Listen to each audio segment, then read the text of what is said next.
नमस्कार, DD news के इस विशेष बुलेटिन में आप सभी का स्वागत।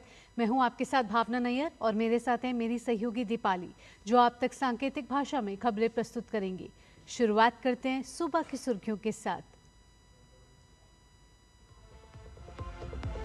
प्रधानमंत्री नरेंद्र मोदी और ब्रिटिश पीएम कीयर स्टारमर के बीच आज मुंबई में होगी प्रतिनिधिमंडल स्तरीय वार्ता। दोनों नेता ग्लोबल फिनटेक फेस्ट के छठे संस्करण को भी करेंगे संबोधित।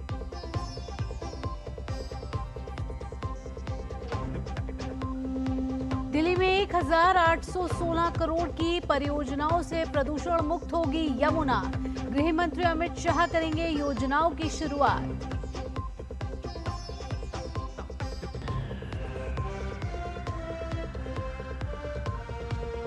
रक्षा मंत्री राजनाथ सिंह ऑस्ट्रेलिया के 2 दिवसीय दौरे पर कैनबरा पहुंचे। रक्षा संबंधों को और अधिक मजबूत करने पर ऑस्ट्रेलिया के शीर्ष नेताओं के साथ करेंगे मंथन।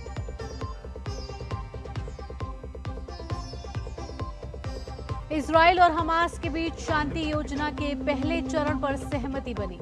समझौते के तहत सभी बंधकों की जल्द रिहाई के साथ ही इजरायली सेना निर्धारित क्षेत्रों तक हटेगी पीछे। और महिला क्रिकेट विश्व कप में आज विशाखापत्तनम में भारत का सामना दक्षिण अफ्रीका से। अपने पहले 2 मैच जीत चुकी टीम इंडिया के हौसले बुलंद।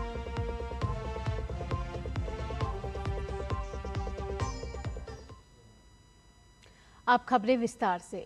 प्रधानमंत्री नरेंद्र मोदी आज ब्रिटेन के प्रधानमंत्री कीयर स्टारमर के साथ मुंबई में भारत ब्रिटेन व्यापक रणनीतिक साझेदारी के विभिन्न क्षेत्रों में हुई प्रगति की समीक्षा करेंगे।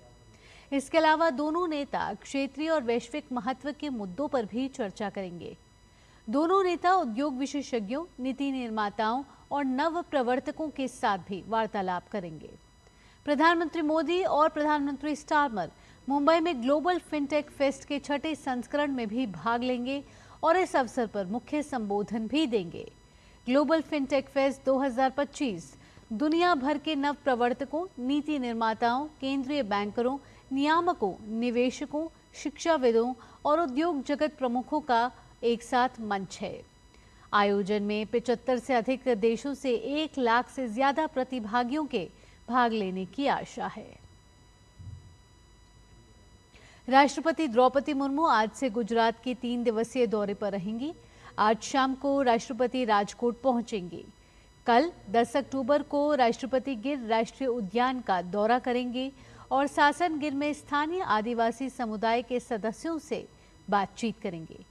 अगले दिन 11 अक्टूबर को राष्ट्रपति द्रौपदी मुर्मू अहमदाबाद में गुजरात विद्यापीठ के 71वें दीक्षांत समारोह की शोभा बढ़ाएंगे।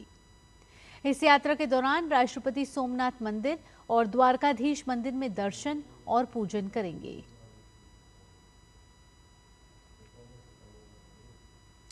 केंद्रीय गृह एवं सहकारिता मंत्री अमित शाह आज राजधानी दिल्ली में 1816 करोड़ रुपए की विभिन्न योजनाओं का शिलान्यास और उद्घाटन करेंगे। यह कार्यक्रम आज शाम करीब 4 बजे दिल्ली के विकासपुरी में होगा, जहां आधुनिक सीवरेज नेटवर्क परियोजनाओं का उद्घाटन होगा। दिल्ली की मुख्यमंत्री रेखा गुप्ता ने बताया कि गृह मंत्री यमुना की सफाई और पेयजल आपूर्ति से संबंधित परियोजनाओं की शुरुआत करेंगे। इससे यमुना नदी को प्रदूषण मुक्त बनाने के अभियान को बल मिलेगा।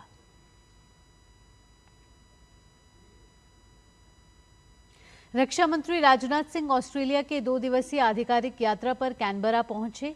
कैनबरा स्थित संसद भवन में ऑस्ट्रेलिया के उप प्रधानमंत्री और रक्षा मंत्री रिचर्ड मार्लेस ने उनका स्वागत किया। ये यात्रा ऐसे ऐतिहासिक अवसर पर हो रही है जब भारत ऑस्ट्रेलिया व्यापक रणनीतिक साझेदारी यानी कि CSP की स्थापना के 5 वर्ष पूरे होने का जश्न मना रहे हैं।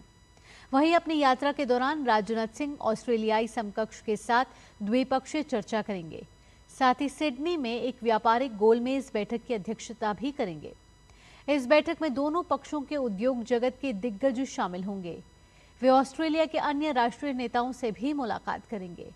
इस यात्रा के दौरान 3 समझौतों पर हस्ताक्षर किए जाने की योजना है, जो सूचना साझा करने, समुद्री क्षेत्र और संयुक्त गतिविधियों के क्षेत्र में सहयोग को और बढ़ाएंगे। इसके अलावा ये यात्रा दोनों पक्षों को द्विपक्षीय संबंधों और रक्षा साझेदारी को और मजबूत बनाने के लिए नई और सार्थक पहल की तलाश करने का अवसर प्रदान करेगी। साल 2014 के बाद किसी रक्षा मंत्री की ये पहली ऑस्ट्रेलिया यात्रा है। अमेरिकी राष्ट्रपति डोनाल्ड ट्रंप ने ऐलान किया है कि इजराइल और हमास दोनों ने उनकी गजा शांति योजना पर हस्ताक्षर कर दिए हैं।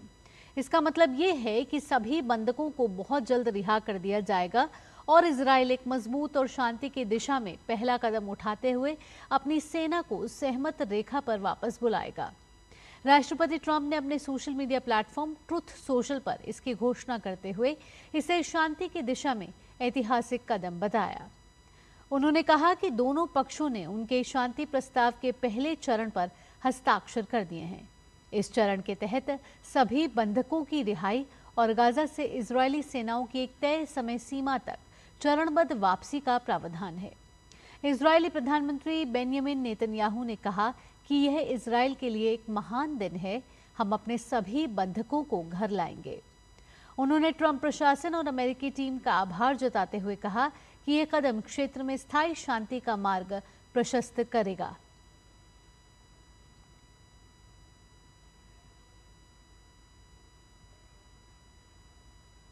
खेल की खबरों में महिला क्रिकेट विश्व कप में आज विशाखापत्तनम में भारत का सामना दक्षिण अफ्रीका से होगा। भारतीय टीम अपने पहले 2 मैच जीत चुकी है, वहीं दक्षिण अफ्रीका को 1 मैच में जीत और 1 में हार मिली है। दोनों टीमों के बीच रिकॉर्ड्स पर नजर डालें तो अब तक दोनों टीमों की भिड़ंत में भारतीय टीम का एक तरफा दबदबा रहा है। वनडे प्रारूप में दोनों टीमें कुल 33 मैचों में आमने सामने हुई हैं। इनमें से 20 में भारत और 12 में दक्षिण अफ्रीका टीम ने बाजी मारी है। इसी तरह एक मुकाबला बेनतीजा रहा। दोनों के बीच खेले गए पिछले 5 वनडे मैचों में सभी में भारतीय टीम ने जीत दर्ज की है। ऐसे में इस मुकाबले में भारत का पलड़ा भारी है। आईसीसी ने पुरुष टेस्ट प्लेयर रैंकिंग जारी की है। भारत के ऑलराउंडर रविंद्र जडेजा और तेज गेंदबाज मोहम्मद सिराज ने आईसीसी पुरुष टेस्ट प्लेयर रैंकिंग में करियर की सर्वश्रेष्ठ रैंकिंग हासिल की है। रविंद्र जडेजा ने आईसीसी पुरुष टेस्ट बैटिंग रैंकिंग में करियर की सर्वश्रेष्ठ 25वीं रैंक हासिल की है। तेज गेंदबाज मोहम्मद सिराज अपने करियर की सर्वश्रेष्ठ 12वीं रैंक पर पहुंच गए हैं। साथ ही अपने करियर में पहली बार उन्होंने 700 रेटिंग अंकों का आंकड़ा पार किया है।